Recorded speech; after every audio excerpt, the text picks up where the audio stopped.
Shalom teman-teman yang dikasih Tuhan, bertemu kembali dengan saya Kersogo di channel ini. Di kesempatan ini saya akan mengajak kita menyaksikan video dari Gus Betik yang mengutip ayat Alkitab dalam Mazmur 69 ayat 22 mengenai nubuatan tentang Yesus.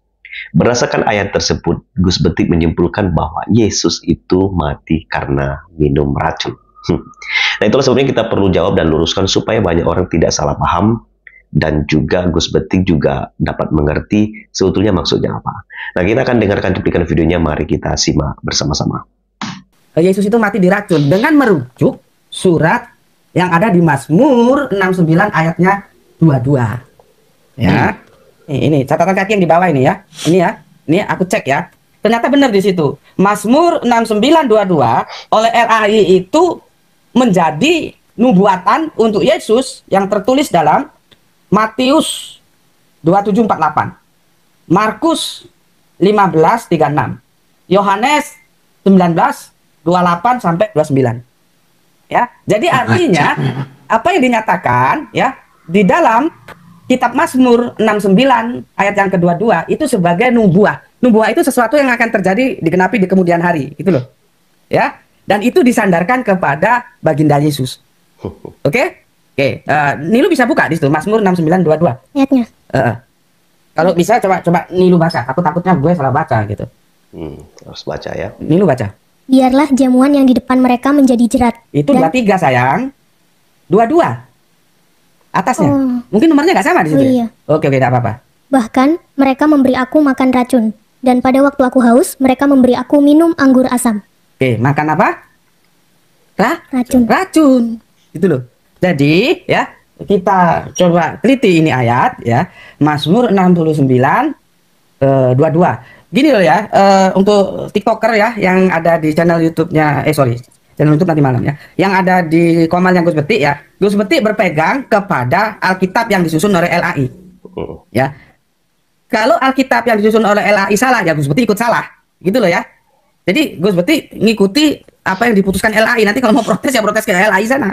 Karena LAI di catatan kakinya ya menggunakan ya Mazmur 69:22 itu sebagai nubuatan Yesus, tertulis di catatan kaki Matius 27:48, Markus 19:36, Yohanes 19:28, 29 gitu ya. Oke, nanti kalau salah ya salah kan LAI karena kan mengikuti apa ditulis LAI. Terus apa katanya? Bahkan mereka memberi aku makan racun. Ya. Dan pada waktu aku haus, mereka memberi aku minum anggur asam. Jadi jelas ya. Jelas makan racun. Cuman nanti terjadi kenapa? Gini juga gue curiga. Kan begini. Seandainya itu memang benar-benar nubuatan untuk Yesus, kenapa makan racunnya kemudian kok hilang? Di penggenapan. Ini kan perjanjian lama nih. Di penggenapannya di Matius. Karena Matius 27:48 bunyinya begini. Dan segeralah datang seorang dari mereka, ia mengambil bunga karang, mencelupkannya ke dalam anggur asam, lalu mencucukkannya pada sebatang buluh. Buluh itu bukan bulu ayam, bukan bulu ketek ya. Bulu itu tanaman perdu sejenis bambu gitu ya. Nanti dicelupno ke anggur asam, terus diminumkan gitu loh. Kan ada air yang, karena kan nggak ada gelas gitu loh.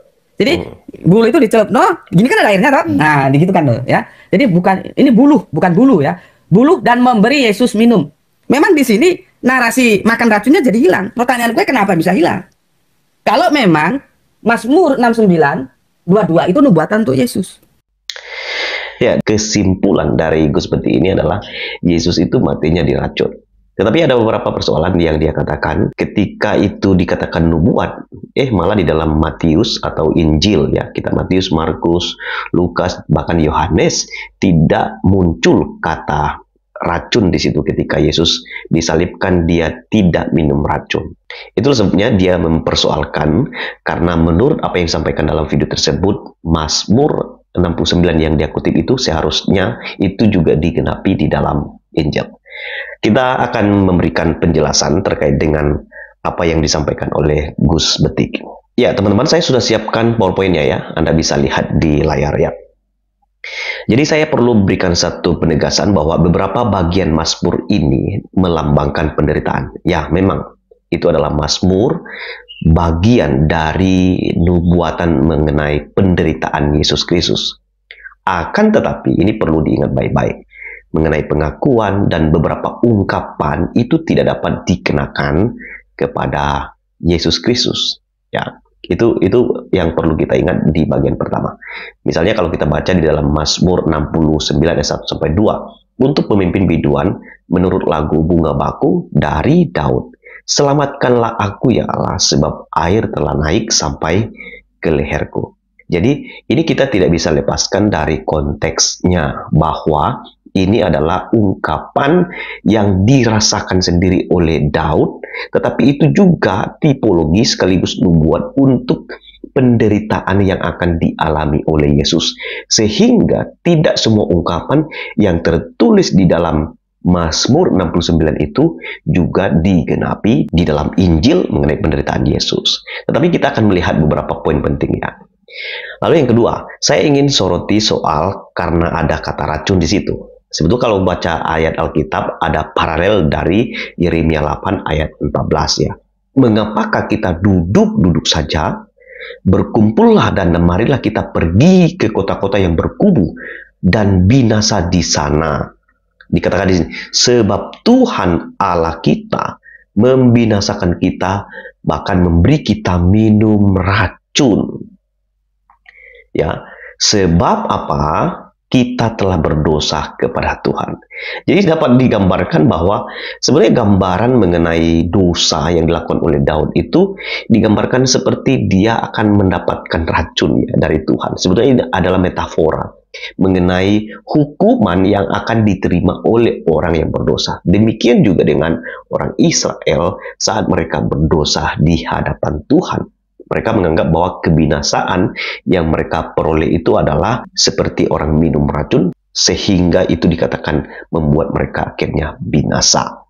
Nah, terkait dengan nubuatan tentang Yesus di dalam Mazmur 69 ayat 22 itu, kalau kita lihat ayat paralel yang sangat kuat untuk menjelaskan mengenai nubuat tersebut, itu terdapat dalam Matius 27 ayat 34. Lalu mereka memberi dia minum anggur ya.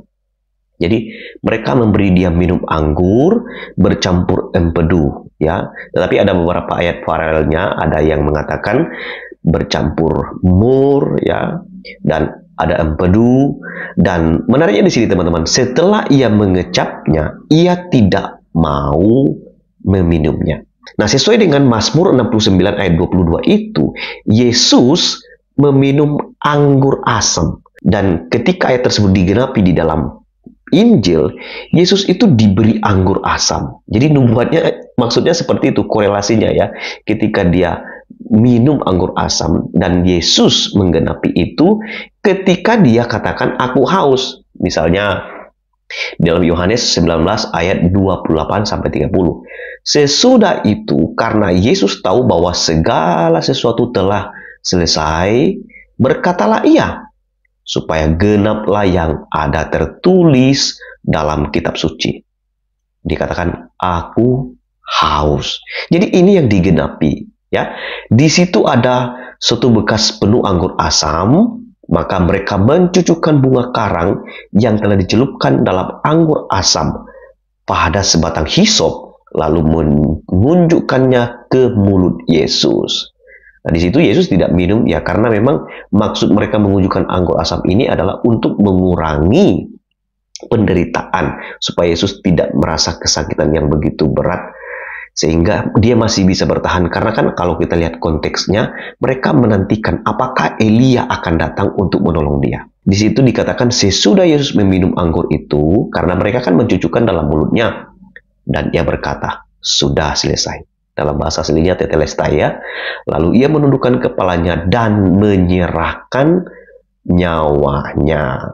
Jadi kalau Gus Beti mengatakan bahwa Yesus mati diracun, itu salah total, tidak benar. Anda ngawur Gus Beti.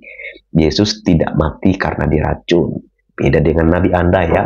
Ya, saya tidak ingin memperpanjang itu. Tetapi yang benar adalah Yesus mati bukan karena diracun. Tetapi Yesus mati dalam keadaan sebagai manusia, dia menyerahkan nyawanya. Itulah sebabnya dikatakan tetelestai, sudah selesai. Sehingga kalau kita perhatikan Mazmur 69 ayat 22 tersebut, kata bahkan mereka memberi aku makan racun dan pada waktu aku haus, ya, pada waktu aku haus. Itu kan saya sudah jelaskan di awal. Ketika nubuat mengenai aku haus dan itu digenapi oleh Yesus, maka mereka memberikan anggur asam. Jadi Yesus mati bukan karena minum racun, ya. Yesus mati dalam keadaan sebagai manusia karena menyerahkan nyawanya. Untuk apa? Supaya setiap orang yang menerima Yesus, yang percaya kepada Dia, itu memperoleh hidup yang kekal. Itu saja dalam video ini. Kiranya penjelasan ini boleh menjadi berkat bagi saudara. Tuhan berkati. Shalom.